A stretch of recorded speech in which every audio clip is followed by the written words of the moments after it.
fresh year, and what better way to celebrate the downturn in weather and general misery of the season than staying inside and booting up Icarus with your crewmates. Hello there, my name is Swallow, and I am an alcoholic. Welcome to the Icarus update. Ooh, and what's this? A new patch? Oh, you shouldn't have. Welcome, ladies and gentlemen, to the 1.3.5 patch of Icarus, the first update of the new year, due to be released on the 3rd of February. Coming up, menu improvements, audio enhancements, alterations to the Artemis, and sweeping changes to objective-based maps. Delightful!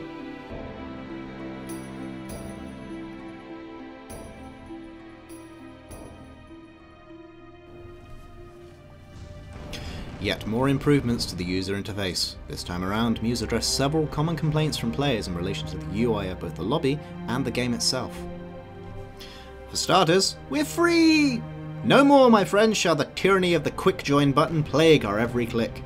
Nay, we shall no longer have to worry about accidentally clicking that foul, accursed slab and being whisked half a world away to a zone plagued by latency and mostly empty lobbies. In 1.3.5, quick join is being removed entirely, replaced by the play button, which functions pretty much exactly as the old matches button.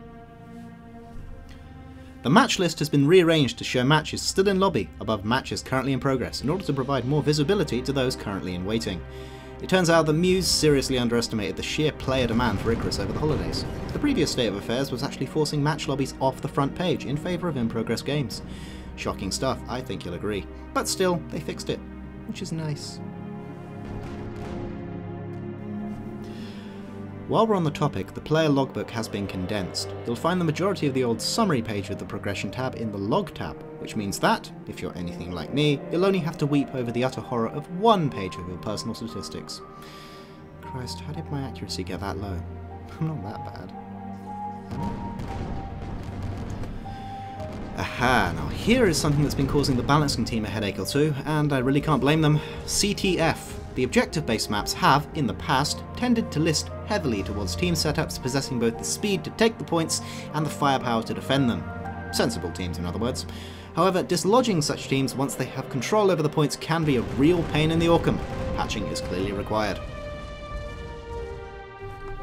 And patching has been provided! The numbers have been fudged across the board to allow teams a fighting chance to get their cap in, should they manage to dislodge the defenders, of course.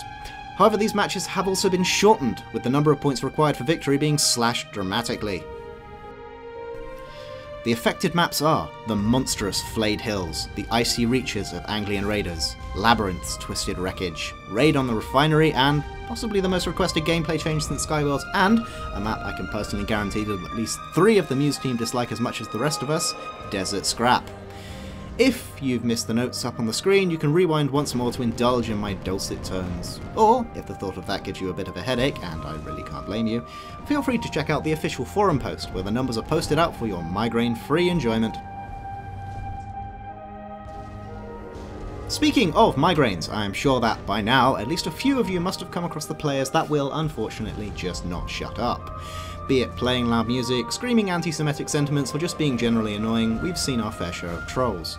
And now, there's a temporary solution to this rather awkward situation. Now, when pressing tab during an active match, you'll see 2 extra elements.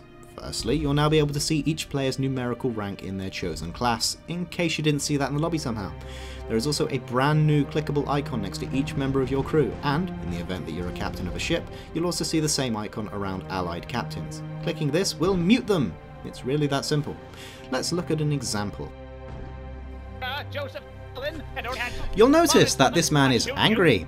It may have something to do with our previous performance, or that we're currently losing the game. Or it may have something to do with the fact that he did not enjoy a bowl of relaxing Allbran, and thus is completely full of it. We'll never know. He is getting rather tiresome though. But, with the flick of a switch, we can turn him off. Isn't that better? Science. And finally, we come to a section I like to call Nerf and Surf. Probably. There may be a better name for it later.